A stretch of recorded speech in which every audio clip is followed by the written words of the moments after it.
Well, here we are just a few days after switching to daylight savings time.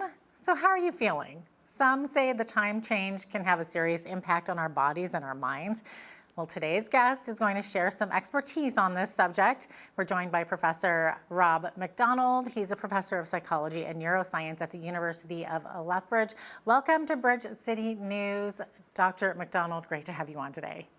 Thanks for having me. Absolutely. This is a subject that everyone's talking about this week, obviously. So a lot of people like that extra hour of light so that we can do outdoor activities a little longer.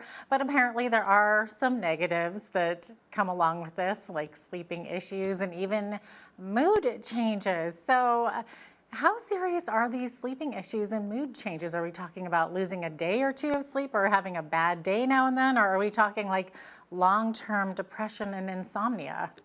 Yeah, I think you sort of hit the nail on the head. These are acute effects, um, relatively minor. So maybe mood changes, you're a little grouchier, you're going to lose some sleep. There can be cognitive effects, so you're not as good at work or at school, but they'll dissipate over probably in a week. So, but there's a bigger issue here, and it's not really the shifting per se, but there's other issues around the way that we're setting up our time schedules in society. Yeah, that's true. I mean, is it just me or did we not just have a time change back in November? That was only like 4 months ago. It felt like so short of a time. Why even bother? It's a great question. Why are we doing it? Yeah, I know. I mean, I know I personally like the extra light at the end of the day when you're off of work. It makes you feel more productive. And then you get that shift in November when suddenly you're dark at 4 o'clock. And I don't know. Other people would argue, of course, that they would prefer to have it be standard time all the time. I'm one of those, let's just keep daylight savings time all the time. Yeah, so yeah, I mean, the evidence is that standard time is, and most people in my field agree, and we don't agree on much, Yeah. that Okay. standard time is the best for the way that our clock is designed. Interesting. So Okay. we should be on constant standard time. Okay. I'll go against the grain there and say always daylight savings, but can you maybe tell us a bit about how our minds and our bodies work together? Because you just mentioned our body clocks are kind of more set to standard time. So is there actually some kind of an internal clock that can be affected by light? That's right. So deep inside your brain is this tiny little nucleus. It's only like 20,000 neurons. But it has a huge impact on the brain. You know, the brain is 80, 90 billion cells. So these 20,000 neurons have a very significant impact on your daily brain and body function. So we consider this the master clock. And it's approximately 24 hours, a little bit longer than that. And because it's a bit longer, it has to be set somehow. And the way it's set is directly, there's receptors in your eye that go directly deep to that clock and set it every morning. That's fascinating. That's okay. So I'm curious if the negative effects of time changes are less severe in the autumn because we gain that hour of sleep, or is it basically the same?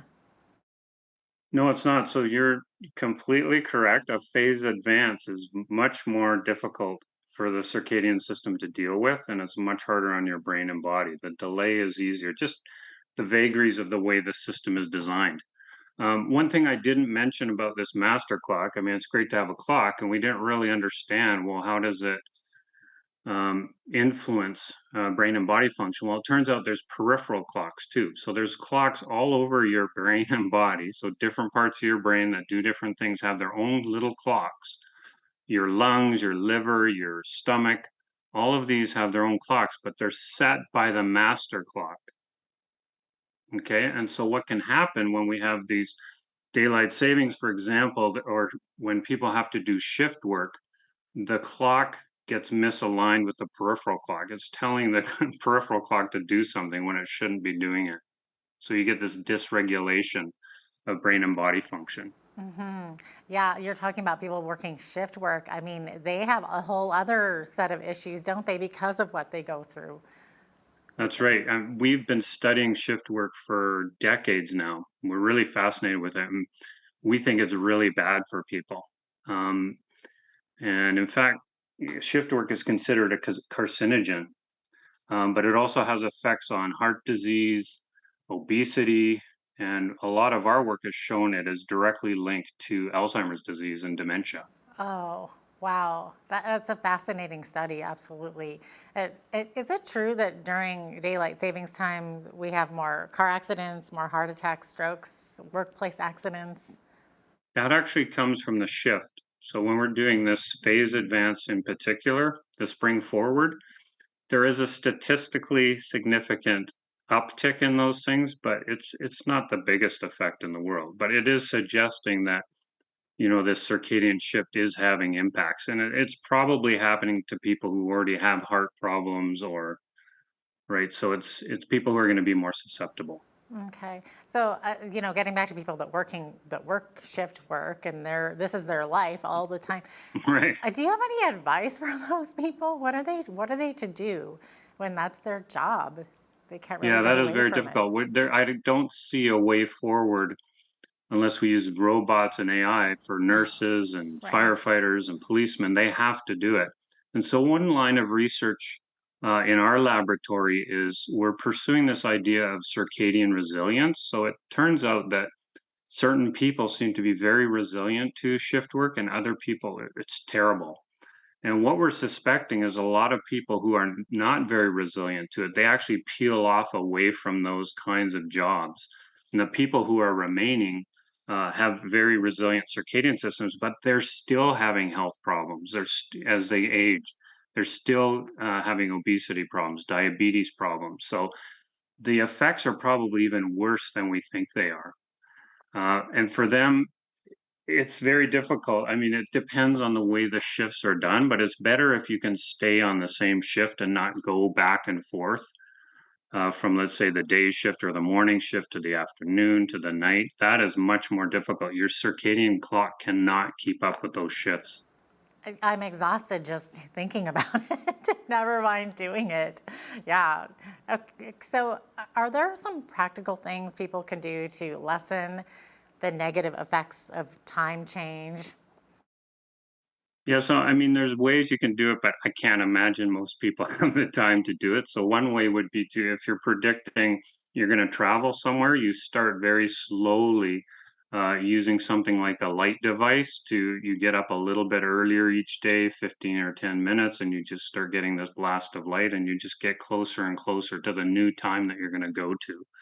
You can do that. I don't know a human that does that very often. For sure. Yeah. um, but, when you travel, for example, one of the things you can do is you very quickly go on to the new light dark cycle and you go out and exercise and you try to maintain your circadian routine if you can.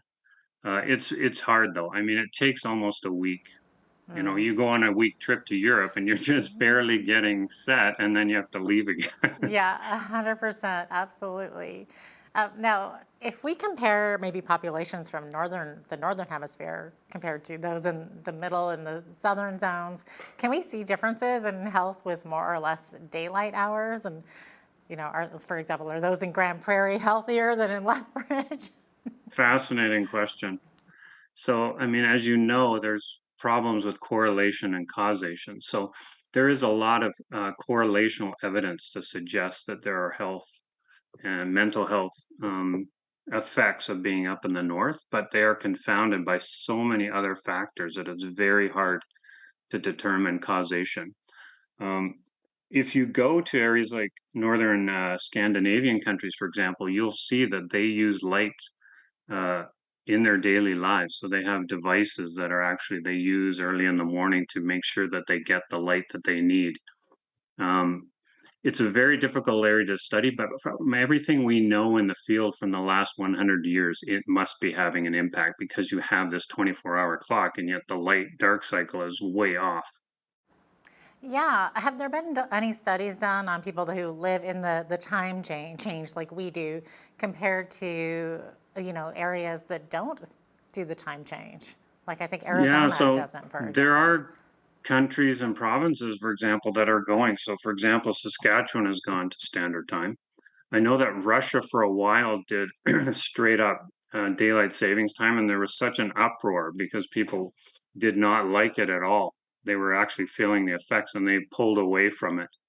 There is correlational evidence that suggests that it's going to have negative effects. And even just living, like if you're in a time zone, if you're on the western part of that time zone, the effects are much more severe than if you're on the eastern part, just because the the light takes longer to get to the end of the time zone. Ugh, isn't that interesting? And what about, like, do we know if there's any negative effects of daylight savings time that impacts certain groups of people more than others? For example, males versus females, or older people versus younger people?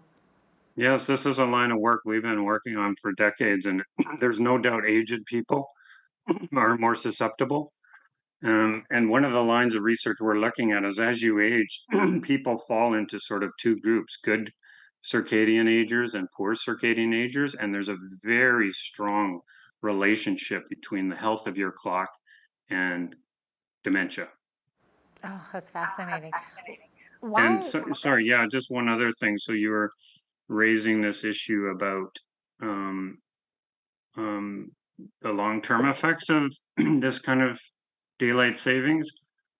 Daylight savings, it's not completely clear, but anytime you have more light at night, um, it's going to have a huge impact. And so you were saying that the day in the summers and that it's great to have all of that time, but your brain is being told to stay up when it actually should be going to sleep. So it's not only having less in the morning, but it's also having too much light at night. And that's why the clock gets misaligned during daylight savings time. Oh, that's interesting. Especially, we live in Canada, so in the summertime, we have very short nights because I know, like it's like 10, 11 o'clock at night and it's still light out, and then the sun's already rising at what, 3:45 or something. So, One of yeah. the most compelling effects that we've found in terms of differences is males and females, which really surprised us. And it seems like females seem to be more resilient to circadian disruptions, particularly on the cognitive side. And we've argued that there's an evolutionary reason for that. That is because females tend to take such a bulk of the parenting role early on, when the offspring have terrible circadian rhythms and they're waking up at all times of day of night. They have become more resilient to that. That's fascinating. I mean, I was going to ask, why are some people far more seriously impacted than others by daylight savings time? But you're kind of explaining some of that a little bit right there. Men versus Yeah, we don't women. know. We don't know what the mechanisms are. Yeah. So that's a whole line of research that's going to go. Is it differences in the receptors in the eye? Is it difference in terms of the machinery of the clock? There's a whole bunch of different interesting avenues of research to look at. Yeah. So, would you say, like, out of the three choices, to stay with the current switching of times, or year-round daylight savings, or year-round standard time, which is the best? You would say standard time. Standard time. Okay, interesting. And I mean, switching our gears from sleep, I understand that even eating at times that are outside of our normal routine can affect our internal clock. Is that right? That's right. So the way that the field sort of thought about the master clock and those peripheral oscillators was the master clock sent its signal and they did whatever they were told. Now we know that there's reciprocal information. That is, those clocks are sending information to the master and vice versa. So when you eat, a meal at a time you should not be, it can actually go back to the clock and reset it. Oh, wow, that's fascinating. So it's like we have a Big Ben inside of us somewhere. There's a lot of clocks and they need to be aligned. There's no doubt about it. Oh, wow, that's interesting. Is there anything else you wanted to add about this topic that I didn't ask?